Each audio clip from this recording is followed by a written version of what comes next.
घनश्याम जी, आप इन सभी विद्वानों के विवाद का समाधान करें। ये दूध मुहा हमको समझाएगा। प्रथमं तु नमस्कारांजलिं समर्पयामि। ऋग्वेद में कहा है कि परमात्मा एक ही है, लेकिन विद्वान लोग एक ही परमात्मा को भिन्न भिन्न रूप से पुकारते हैं। तो फिर इसमें विवाद का सवाल ही कहाँ उठता है? बताओ, क्या वो भगवान साकार है या उनका कोई आकार ही नहीं है? भगवान कभी निराकार नहीं हो सकते। यदि भगवान निराकार होते तो उनके द्वारा निर्मित ये सृष्टि कैसे साकार होती? अरे, जिन्होंने इस साकार सृष्टि की रचना की है, वे भगवान कैसे बिना आकार के हो सकते हैं? शास्त्रों में भगवान के दिव्य स्वरूप का कितना अद्भुत वर्णन है। वे तो सदा साकार हैं। वेद में कहा है कि स ईक्षत, यानी भगवान ने देखा। यदि देखा तो क्या उन्हें केवल आंखें ही होंगी? लेकिन यहाँ पर तो नहीं, वे तो सदा दिव्य स्वरूपधारी हैं। घनश्याम का तर्क कितना ठीक और सटीक है। साधु साधु। ये तो कोई विद्वान है या फिर स्वयं भगवान। अभिनंदन, धन्य प्रभु। साधु साधु।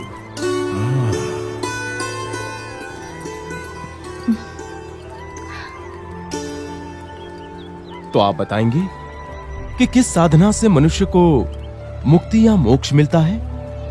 मोह का क्षय ही मोक्ष है। इसके लिए जिन्हें मोह ना हो, ऐसे महान सच्चे ब्रह्म स्वरूप संत का सत्संग करना चाहिए। ऐसे संत के सत्संग से ब्रह्मरूप होकर पर ब्रह्म की भक्ति करके ही मनुष्य मोक्ष प्राप्त करता है। उपनिषद में कहा है, ब्रह्म विदाप्नोति परम।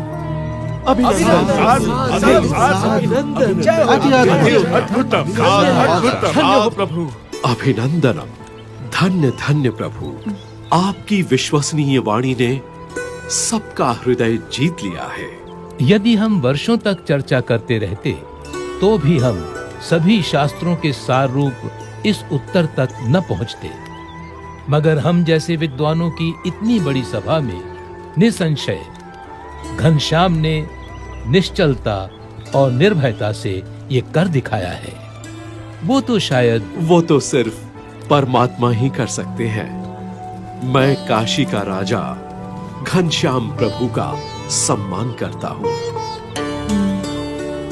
बोलो घनश्याम प्रभु की जय। बोलो घनश्याम प्रभु की जय। बोलो घनश्याम प्रभु की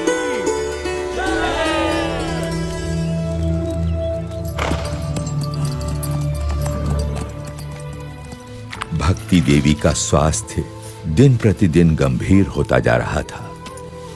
उनके जीवित रहने की संभावना कम होती जा रही थी, परंतु उनके मन में पुत्र घनश्याम के स्वरूप की महिमा उत्तरोत्तर बढ़ती ही जा रही थी। घनश्याम, हाँ माँ। तुम मेरी कोख से जन्मे, परंतु मैं तुम्हें कभी भी यथार्थ नहीं समझ पाई। फिर भी मुझे इतना विश्वास जरूर है कि मुझे तुम्हारे रूप में साक्षात भगवान मिल चुके हैं। लेकिन अब मुझे सिर्फ इतना ही समझाओ कि किसी अन्य मुमुक्षु को सदा के लिए भगवान से भेंट करनी हो तो वो कैसे संभव है? हाँ माँ, सच्चे भगवानमय संत के सत्संग और प्रसंग से मुमुक्षु को भगवान की भेंट होती है।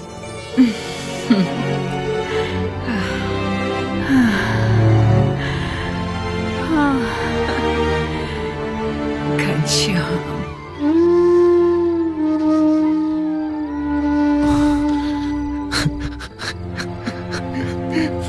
पिताजी।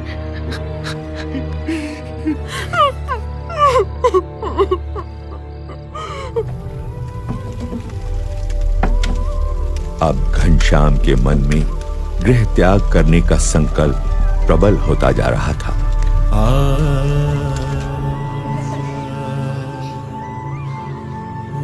उनका वैराग्यपूर्ण बर्ताव देखकर अयोध्या वासियों को भी चिंता रहती थी कि घनश्याम कहीं चले तो नहीं जाएंगे। वासुदेव परा वेदा, वासुदेव परा मखा, वासुदेव परा योगा, बुखार तो कम हो ही नहीं रहा। वासुदेव परा हाकिम। घनश्याम, ये भागवत बंद करो और वैद्य जी को बुला लाओ। मेरा वैद्य तो अब स्वयं परमात्मा ही है राम प्रताप। नहीं पिताजी, चिंता मत कीजिए, आप जल्दी ठीक हो जाएंगे। मैं ठीक होता हूँ या नहीं, तू मुझे एक वचन दे। जी जी जरूर, बोलिए पिताजी। मैं घनश्याम और इच्छा राम को तेरे भरोसे छोड़े जा रहा हूँ। उनका ख्याल रखना। आप उनकी चिंता मत कीजिए पिताजी।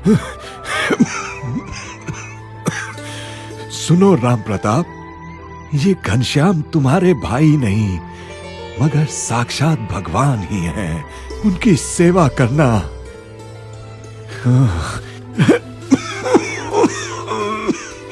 पिताजी ये लीजिए। पिताजी आपकी हालत गंभीर है, मुझे डर लग रहा है, मुझे वैद्य को बुलाने दीजिए पिताजी।